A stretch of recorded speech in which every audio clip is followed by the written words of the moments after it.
UP board class inter subject math exercise चल रही थी 11.2 3 डायमेंशन ज्योमेट्री। इस एक्सरसाइज के 9 क्वेश्चन में करवा चुका था। क्वेश्चन नंबर 10 को कराने से पहले मैं आपको थोड़ी इसकी बेसिक जानकारी देना चाहूँगा, क्योंकि अब हमारे लिए दो रेखाओं के बीच का कोण ज्ञात करना है। तो सबसे पहले तो ये पता चले कि दो रेखाओं के बीच का कोण निकालते कैसे हैं।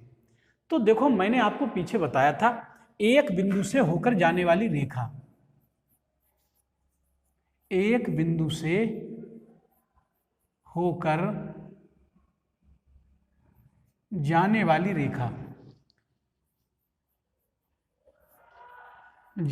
रेखा, तथा किसी सदिश के समांतर, किसी सदिश B के, किसी सदिश B के समांतर, और एक बिंदु इसका पोजीशन वेक्टर A हुआ करता था। तो सदिश A से होकर जाने वाली तथा सदिश B के समांतर, सदिश B के समांतर रेखा का जो समीकरण हुआ करता था वो क्या होता था? तो ये बिंदु का पोजीशन वेक्टर हुआ करता था, तो ये होता था R बराबर A प्लस TB, ठीक है। ये एक रेखा है। यहां पर मैं इस बिंदु के लिए A1 से लिख रहा हूं और इस बिंदु के लिए B1 से लिख रहा हूं, ठीक है। तो ये हो जाएगा A1 प्लस TB1, ये हो जाएगा, ठीक। ये तो एक रेखा है। एक रेखा और है, थोड़ा इसके बारे में और बता दूं। ये रेखा जो थी वो एक बिंदु से होकर जाती थी। एक बिंदु, जैसे ये बिंदु है कोई A, तो यहाँ पर कोई बिंदु है इसका A, और इसका पोजीशन वेक्टर जो हुआ करता था मूल बिंदु के सापेक्ष, जो पोजीशन वेक्टर हुआ करता था उसे मैंने A से लिखा था।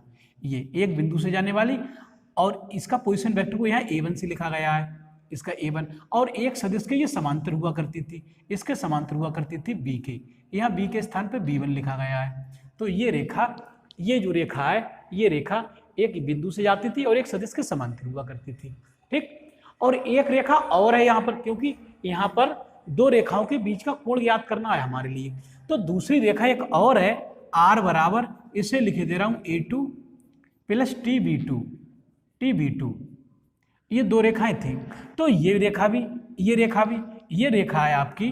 तो ये रेखा एक बिंदु से A2 से जा रही है, इस बिंदु का नाम A1 लिख दे रहा हूँ, A1, इस बिंदु का नाम A2 लिख दे रहा हूँ, और इसका जो पोजीशन वेक्टर है उसको मैंने यहाँ पर A2 से लिखा है। तो ये रेखा जो जा रही है, ये एक बिंदु से होकर जा रही है जिसका पोजीशन वेक्टर जो है वो A2 है, A2 लिया गया है, और ये भी B2 के समांतर है, एक सदिश B2 के समांतर है। ये कोई सदिश B2 है, ये उसके समांतर, ठीक। तो ये दो रेखाएं हैं, हमें दोनों रेखाओं के बीच का कोण निकालना है। तो देखो, यह समझने का जो कॉन्सेप्ट है वो क्या है, उसके लिए आप पहले समझें। अब आपके पास दो रेखाएं हैं, एक रेखा मान लो ये है, कोई ये रेखा है, और ये इसके समांतर है, इसके समांतर है। एक रेखा और है, कोई ये रेखा है, ये L1 रेखा है, और ये L2 रेखा है। जैसे मैंने इसमें लिख भी दिए, इसे L1 रेखा कह दे रहा हूँ और इस रेखा को L2 कह दे रहा हूँ। तो L1 रेखा है, ये B1 के समांतर है, ये B1 के समांतर है, ये, ठीक है। और जो L2 रेखा है वो B2 के समांतर है, ये B2 के समांतर है, ये B2 के समांतर है। समझते रहे ना। तो ये L1 रेखा है, ये B1 के समांतर है, L1 रेखा है, ये B1 के समांतर है, और ये L2 रेखा है, ये B2 के समांतर है। हमारे लिए इन दोनों रेखाओं के बीच का कोण ज्ञात करना है। तो मैं इस रेखा को थोड़ा पीछे हटा दूं, इस तरीके से थोड़ा पीछे हटा दूं, अगर इसे पीछे हटा दूं और इसे भी पीछे हटा दूं, तो इन रेखाओं के बीच का कोण यही तो आएगा, ये आएगा, ठीक है। तो ये थीटा निकालना है हमारे लिए, दोनों रेखाओं के बीच का कोण थीटा। तो यहाँ लिख भी दे रहा हूं मैं, माना दोनों रेखाओं के बीच का कोण थीटा है। वीडियो में प्रारंभ से लेकर लास्ट तक बने रहें। अगर ये चीज समझ में आ गई तो आपको फिर दो रेखाओं के बीच का कोण निकालने में कोई दिक्कत नहीं होगी। तो मैंने यहाँ दोनों रेखाओं के बीच का कोण थीटा मान लिया है, और लिख भी दे रहा हूं, माना दोनों रेखाओं के बीच का कोण थीटा है। ठीक है, और ये थीटा यहाँ पर है, तो यही निकालना है थीटा। अब एक बात यहाँ विचार करने की ये है कि जब ये रेखा इसके समांतर है तो मैं ये वाला सदिश अगर पीछे हटा दूं, इसे पीछे हटा दूं और इस वाले को पीछे हटा दूं अगर, तो इनके बीच का एंगल भी तो थीटा ही होगा, क्योंकि ये रेखा इसके समांतर है और ये वाली इसके समांतर है। तो जब इन्हीं रेखाओं के बीच का कोण थीटा है तो इनके समांतर जो रेखा है उनके बीच का कोण भी तो थीटा ही होगा। तो अब मैं यहाँ पर इन दोनों रेखाओं के बीच का कोण ना निकालते हुए मैं B1 और B2 के बीच के कोण की बात कर रहा हूं, इसे थीटा मानेंगे। अब तो ये सदिश एक B1 है आपका, ये एक सदिश B1 है और ये एक सदिश B2 है, ठीक है, ये एक सदिश B2 है, तो ये B1 है, तो इनके बीच का कोण भी तो थीटा होगा। तो अगर हम इनके बीच का कोण निकाल लें तो रेखाओं के बीच का कोण निकल गया, ठीक। तो मैं B1 और B2 के बीच का कोण थीटा लेके चल रहा हूं, ठीक। तो माना थीटा है तो इनके बीच का कोण भी थीटा होगा, क्लियर। अब मैं ये जानता हूं पिछले डॉट प्रोडक्ट में जब दो वेक्टरों का डॉट प्रोडक्ट हुआ करता था ना, यहां पर मैं B1 डॉट B2 की बात करूं अगर, सदिश B1 डॉट B2 की बात करूं अगर, तो ये क्या होता था, ये होता था स्केलर प्रोडक्ट में मॉड B1 मतलब B1 का परिमाण और B2 का परिमाण और बीच का एंगल कॉस थीटा, ये होता था। डॉट ए डॉट बी बराबर mod A mod B cos theta, मतलब ए का परिमाण बी का परिमाण कॉस थीटा, ये हुआ करता था। तो इस फार्मूले से मैं इन दोनों रेखाओं के बीच का कोण निकाल लूंगा, ठीक है। इन दोनों रेखाओं का बीच का कोण काहे पे डिपेंड कर रहा है, इस पे डिपेंड कर रहा है B1 और B2 पे। देखो B1 और B2 पे डिपेंड कर रहा है कोण, क्योंकि यहाँ पर B1 और B2 की तो बात की गई है, B1 B2 की बात की गई है, इससे हमें कोई मतलब नहीं है, A1 A2 से कोई मतलब ही नहीं है, B1 B2 से मतलब है। तो मैं रेखाओं में जो भी रेखा लिखी जाएंगी उसमें इस सदिश को B1 से लिखूंगा, इस सदिश को B2 से लिखूंगा और फिर उनका डॉट प्रोडक्ट करा के उनके बीच का एंगल आ जाएगा, ठीक। तो इस फार्मूले का प्रयोग करेंगे, B1 डॉट B2 जो होगा वो क्या होगा, magnitude of B1 magnitude of B2 और इनटू कॉस थीटा, ये होगा, ठीक। तो ये बात मैं समझता हूँ समझ में आ गई होगी। यहाँ से कॉस थीटा का जब मान निकालेंगे तो कॉस थीटा का मान आ जाएगा निकल के सदिश B1 और डॉट B2 अपॉन ये नीचे आ जाएंगे, ये B1 और B2 का परिमाण, ठीक है। ये अब बात समझ में आई। तो इस लाइन, अब मैं अगर इस लाइन के मैं dr की बात करूं, इस लाइन के dr कितने होंगे, तो ये रेखा जब B1 के समांतर है तो B1 कोई ना कोई सदिश रहा होगा, वो चाहे कुछ भी रहा हो। जैसे मैं यहां B1 के लिए ये कह दूं, अब मैं इसे मिटा दे रहा हूं, ठीक है, इसे मिटा दे रहा हूं, हमारे दोनों रेखाओं के बीच का कोण आ गया निकल के, ठीक। वो काय पे डिपेंड कर रहा है, वो इस बात पर डिपेंड कर रहा है कि रेखाएं किन सदिशों के समांतर हैं, उन्हीं की हम बात किया करेंगे क्वेश्चन में, ठीक। तो पहली बात तो ये सूत्र आप प्रयोग कर सकते हो, ठीक है। और अगर ये सूत्र प्रयोग ना करो तो जैसे जो सदिश B है B1 है तो B1 का मान कुछ तो होगा ही। जैसे B1 का मान फॉर एग्जाम्पल ये है, B1 एक सदिश है IJK की फॉर्म में, IJK कोई भी सदिश होगा वो IJK की फॉर्म में होगा।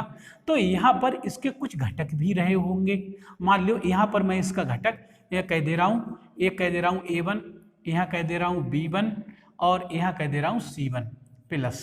तो अगर ये सदिश B1 ऐसा है और सदिश B2 की बात करूं, अगर सदिश B2 की बात करूं तो वो ऐसा है A2I plus B2J plus C2K, इस तरीके का है। तो अगर ये वैल्यू हम इसमें रख दें तो कॉस थीटा क्या आ जाएगा, कॉस थीटा आ जाएगा निकल के B1 और B2 का डॉट प्रोडक्ट दिखा रहे हैं, तो B1 और B2 का डॉट प्रोडक्ट जब हम कराएंगे यहाँ से तो I डॉट I तो 1 हो जाएगा, तो यहाँ से A1 A2 रह जाएगा, यहाँ से रह जाएगा A1 A2 और प्लस J डॉट J 1 हो जाएगा, तो यहाँ से मिलेगा B1 B2 plus K dot K 1 हो जाएगा, यहाँ से मिलेगा C1 C2। ये डॉट प्रोडक्ट इसलिए करा रहा हूँ क्यों, ये दोनों डॉट प्रोडक्ट में है, तो मैंने दोनों का डॉट प्रोडक्ट करा दिया यहाँ पर।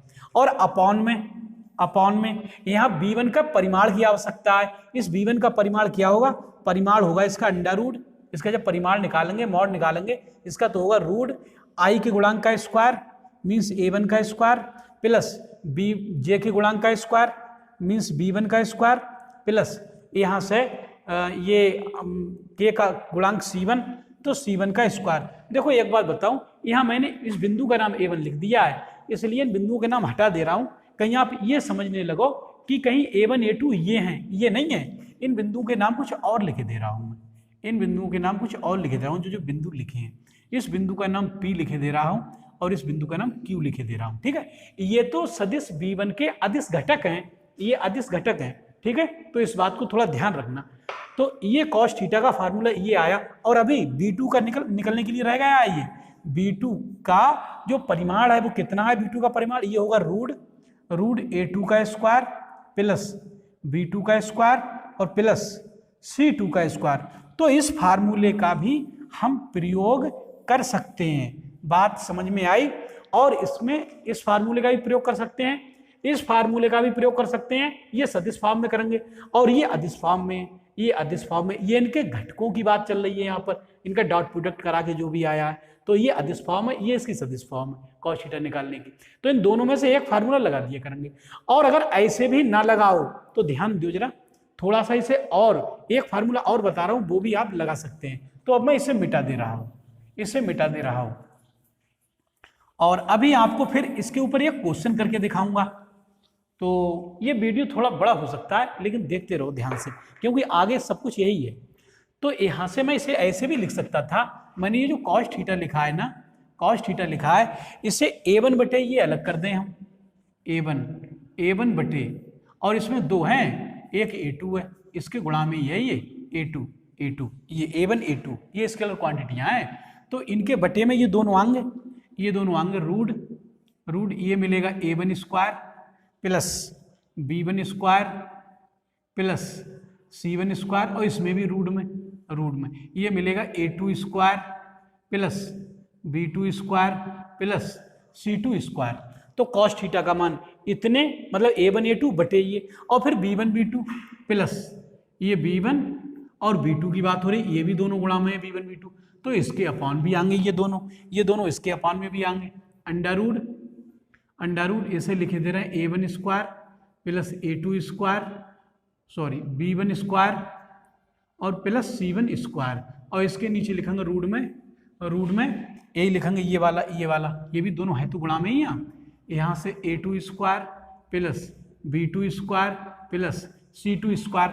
आप सोचते होगे सर जी ये क्यों लिख रहे हो, तो इनके लिखने का कारण क्या है वो बता रहा हूँ। ये अभी बहुत शॉर्ट फॉर्म बन जाएगी, तो हम वो फार्मूला भी इसमें प्रयोग कर सकते हैं। और प्लस C1 C2 रह गए हैं अभी ये, तो C1 C2 बटे अलग कर दे रहे हैं, ये C1 और C2 ये भी दोनों गुणा में ही तो है। तो नीचे अंडा रूट इसके भी A1 square plus B1 square plus C1 square, और इसके नीचे अंडा रूट में A2 square plus B2 square plus C2 square. ठीक, तो ये मैंने लिख दिया। अब आप बहुत अच्छी तरीके से जानते हो मैंने आपको क्या पढ़ा रखा है। देखो ध्यान दे जाओ, ये जो चीज़ है ये वाली जो चीज़ है ये वाली जो चीज़ है ये, और ये वाली जो चीज़ है ये वाली, ये ऐसे ही इसमें ये वाली ये, और मल्टीपल में ये इसके ये सब देख रहे हो, ये सब ये और ये क्या है, ये क्या है, देखो क्या है, ये बता रहा हूँ क्या है। cos थीटा का फार्मूला निकल के आया, ये cos थीटा बराबर ये रेखा सदिश B1 के समांतर हुआ करती थी, तो B1 ये रेखा के समांतर हुआ करता था। ये सदिश जो मैंने अभी B1 माना था वो यही तो माना था, A1I plus B1J plus C1K। तो ये उनके डीसीज हैं, मीन्स डायरेक्शन कोजाइन है। इसे मैं L1 से लिखे दे रहा हूँ और दूसरे वाले का L2 से लिखे दे रहा हूँ, प्लस इसे L1 M1 लिखे दे रहा हूँ, इसे M2 से लिखे दे रहा हूँ, प्लस ये N1 है आपका तो दूसरा N2 है ये। तो ये इनके डायरेक्शन कोजाइन हुआ करते थे LMN। पहली रेखा के 1 से लिखे गए, दूसरी वाली रेखा के जो है वो 2 से लिखे गए। तो cos थीटा का हम ये फार्मूला भी लगा सकते हैं। अगर उनके हम डायरेक्शन कोजाइन निकाल लें तो cos थीटा बराबर ये हो जाएगा L1 L2 plus M1 M2 plus N1 N2। अब मैं एक बार समझा दूं L1 L2 क्या है, अभी बता रहा हूँ। देखो यहाँ से जो B1 सदिश अभी मैंने लिया था, जो सदिश B1 लिया था, तो वो सदिश मैंने लिया था अभी थोड़ी देर पहले A1I plus B1J plus C1K। तो ये सदिश B1 था, ये कोई सदिश है, तो इसके जो घटक हैं ये डी आर ही तो हुआ करते थे, ये डी आर हुआ करते थे, डी आर हो जाएंगे इसके A1 कामा B1 और कामा C1, ये डी आर हो जाएंगे। और जब डी सीज की बात करता था मैं, डी आर के बाद डी सीज की बात करता था, तो A1 बटे इनके वर्गों के स्क्वायर से, वो सॉरी इनके स्क्वायरों के योगफल का रूट से भाग करा दिया करता था। ये A1 square plus B1 square और प्लस C1 स्क्वायर ये करा दिया था। ऐसे B1 को करा देता था B1 बटे अंडर रूट, इसी से भाग करा देता था मैं, इसी से। तो ये इसमें भी भाग होता था A1 square plus B1 square plus C1 square, और इसमें C1 में भी भाग करा देता था, C1 बटे अंडर रूट, ये लिख देता था under root A1 square plus B1 square और प्लस C1 स्क्वायर। तो जब इनके वर्गों के योगफल के रूट से भाग करा देता था तो ये DCG तो बनते थे, और DCG को LMN से लिखते थे, तो ये DCG L होता था, ये M होता था और ये N होता था। तो यही तो मैंने लिखा है, इसे देखो L से लिखा है, L से, तो इसे मैंने M से लिखा है, देखो इसे M से लिखा है और इसे N से लिखा है, N से, लेकिन ये बनवा लें तो L1 M1 N1 से कर दिया है। ऐसे जो सदिश B था, अभी जो B2 था उसमें उसके यदि मैं निकालता तो यही A2 बटे under root A2 square plus B2 square plus C2 square हो जाते नहीं हो जाते। तो मैंने इनके मान रख दिए इसमें, यहां से इतने अपॉन इतने और इतने अपॉन इतने अलग कर दिए, फिर ये सॉरी, तो ये सब है इसमें, ठीक। तो मैं समझता हूं कि ये अब आपको समझ में आ चुका होगा, ठीक। तो इस वीडियो में इतना ही। वीडियो को लाइक कर दें, चैनल को सब्सक्राइब कर लें और मेरे द्वारा पढ़ाई जाने वाली इस वीडियो को यार दोस्तों में भी शेयर कर दें, जिससे गरीब और असहाय बच्चे भी इस वीडियो से लाभान्वित हों और भविष्य में एक अच्छे गणित छात्र के रूप में जाने जा सके। इस वीडियो में इतना ही, धन्यवाद।